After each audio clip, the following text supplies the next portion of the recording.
Ito ang anak ko. Natutulog siya ngayon sa loob ng tent. Alas 4 na madaling araw dito.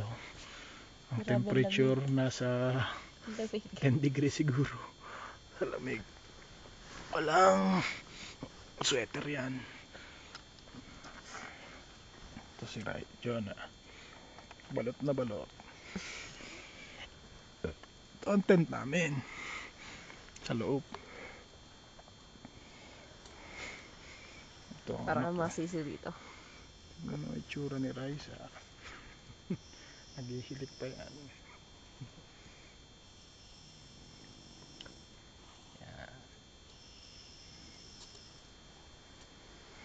Kinumutan na lang namin yan.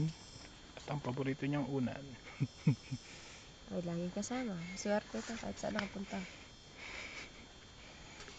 Ay, gano'n naman dati.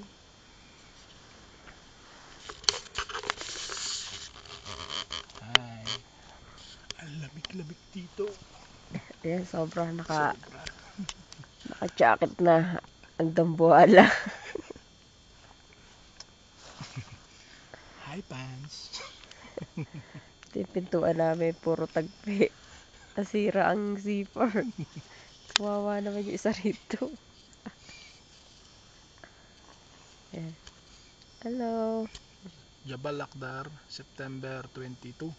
23 na. 23 na pala. Madaling araw na. September 23, Wednesday, 2009. Madilim. Madilim. Ano mo sa yung ilaw. Tapat mo sa yung ilaw. Madilim pa. Madilim pa. September 23, 2009, Jabal Akdar. Alas 4 ng 4:45 AM. Bye-bye.